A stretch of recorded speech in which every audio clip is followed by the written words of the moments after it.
আমাদের উপর জুলুম করা হয়েছে, এটাকে আমরা সহ্য করে নিলাম। আমাদের ভাইদেরকে হত্যা করা হয়েছে, সেটাও সহ্য করে নিলাম।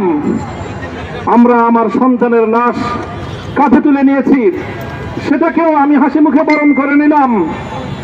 আমাদেরকে অপমান এবং লাঞ্ছনার সব ধরনের ষড়যন্ত্রের সম্মুখীন হতে হয়েছে, সেটাও আমরা হাসি মুখে বরণ করে নিয়েছি। কিন্তু আল্লাহর জমিনে আল্লাহ এবং তার রাসূলের কোন সম্মান এক মুহূর্তের জন্য আমরা বরদাস্ত করে নেব না। আমরা আমাদের সর্বোচ্চ ত্যাগ এবং কোরবানি স্বীকার করতে প্রস্তুত রয়েছি, জীবন দিতে প্রস্তুত রয়েছি। আল্লাহর জমিনে আল্লাহর দ্বীনের ঝান্ডা সমুন্নত করেই আমাদের যাত্রা থামবে ইনশাআল্লাহ। হয়তো শাহাদাত, নয়তো খেলাফত ইনশাআল্লাহ। আল্লাহর জমিনে খেলাফত প্রতিষ্ঠার যে আওয়াজ পৃথিবীর দিকে থেকে উচ্চারিত হচ্ছে, সে আওয়াজ বাংলার জমিনে খেলাফতের এই আন্দোলনকে চূড়ান্ত গন্তব্যে পৌঁছাবে ইনশাআল্লাহ। আমি বাংলাদেশের আলেম সমাজ, হেফাজতে ইসলাম বাংলাদেশ সহ বাংলাদেশ খেলাফত মজলিস সহ সকল ভ্রাতৃপ্রতিম সংগঠন, সকল ধর্মপ্রাণ, ইসলামপন্থী বিভিন্ন ছোটখাটো মতভেদ, মতবিরোধ, মত পার্থক্যের ঊর্ধ্বে উঠে যারা ইলাহি কালিমাতুল্লাহর এই এক বাণীতে বিশ্বাসী, আল্লাহর জমিনে আল্লাহর দ্বীন কায়েম করতে চাই, আমাদের তাআলাউ ইলা কালিমাতিন সাওয়াইন বাইনানা ওয়া বাইনাকুম এই এক মন্ত্রে উজ্জীবিত হয়ে আল্লাহর দ্বীনের ঝান্ডা সমুন্নত করবার এই আন্দোলন এবং সংগ্রামে আমি নিজেকে উৎসর্গ করার ঘোষণা করছি। এবং আমার সকল ভাইদেরকে, আমি সকল উলামায়ে কেরামকে এবং ধর্মপ্রাণ মুসলমানদেরকে, ইসলামী নেতৃত্বকে ঐক্যবদ্ধভাবে এই সংগ্রামের ঝান্ডা সমুন্নত করবার, ধারণ করবার আহ্বান জানাচ্ছি।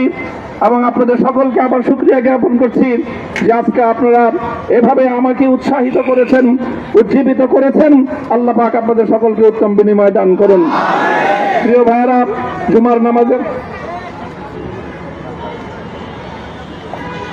জুমার নামাজের একেবারে ঠিক আগ মুহূর্ত। এখন সব মসজিদগুলোতে জুমার প্রস্তুতি চলছে।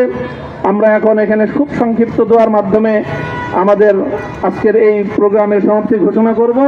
এরপরে ইনশাআল্লাহ প্রত্যেকে সুশৃঙ্খলভাবে যার যার জায়গা মতো বা আশেপাশের মসজিদগুলোতে গিয়ে আপনারা জুমার নামাজ আদায় করবেন। আমি আবারও বলছি, আমি আমার আলোচনার শুরুতে কোরআনে পাকের সেই আয়াতটুকু তেলাওয়াত করেছিলাম, হযরত ইউসুফ আলাইহিস সালাতু ওয়াস সালাম কারামুক্তি এবং প্রকৃত যারা অন্যায়কারী ছিল, সেই অন্যায়কারীদের স্বরূপ ওনার সামনে উন্মোচিত হয়ে যাওয়ার পর, জাতির সামনে তাদের স্বরূপ উন্মোচিত হয়ে যাওয়ার পর তিনি যে কথা বলেছিলেন, আমিও নবী ইউসুফ আলাইহিস সালাতু ওয়াস সালামের অনুসারী হিসাবে তার সুরে সুর মিলিয়ে, কণ্ঠে কণ্ঠ মিলিয়ে কথাই বলতে চাই, লা তাসরিবা আলাইকুমুল ইয়াউম। ব্যক্তিগত আক্রোশের প্রতিশোধ আমরা কারো কাছ থেকে গ্রহণ করব না। সকলকে আহ্বান জানাই, মাদ্রাসা, স্কুল, কলেজ, ভার্সিটি কোন শিক্ষা ব্যবস্থার ছাত্রদের মধ্যে বিভেদ করার নীতিতে মামুনুল হক বিশ্বাস করে না। আসো, স্কুলের ছাত্র আসো, আমার মাদ্রাসার ছাত্র পাশে দাঁড়াও, কলেজ থেকে আসো, ভার্সিটি থেকে আসো, তোমরা হাতে হাত মিলাও, ইনশাআল্লাহ দেশের স্বাধীনতা অক্ষুণ্ণ থাকবে। এদেশের ইসলাম এবং হাজার বছরের যে সাধনা সংগ্রাম, সেই সংগ্রাম বিজয়ী হবে ইনশাআল্লাহ। মুক্ত জীবনে ফিরে এসেছেন আলহামদুলিল্লাহ। সর্বশেষ আজ আমার মুক্তির মধ্য দিয়ে 2021 সালে হেফাজতে ইসলাম বাংলাদেশ এবং এদেশের আলেম সমাজের উপর ইতিহাসের অন্যতম এক গভীর ষড়যন্ত্র এবং চক্রান্ত নির্যাতনের যে শৃঙ্খলার পরিচালনা করা হয়েছিল, তার আজকে একটি প্রাথমিক অধ্যায়ের পরিসমাপ্তি ঘটল। আমরা স্পষ্ট ভাষায় বলতে চাই, আমাদের উপর জুলুম করা হয়েছে,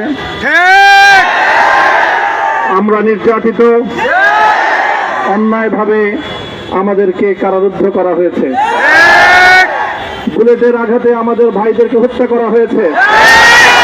আমরা যখন আমাদের সন্তানদের লাশ এবং তাদের রক্তমাখা বুলেট বিদ্ধ সেই মরদেহকে সামনে রেখে আমরা যখন আমাদের ন্যূনতম প্রতিবাদটুকু উচ্চারণ করতে গিয়েছি, তখন আমাদেরকে কারারুদ্ধ করা হয়েছে।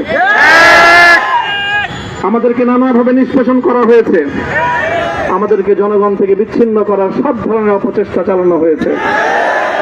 আমি আজ এই মুহূর্তে আমার এই মুক্তি উপলক্ষে আমি বলতে চাই,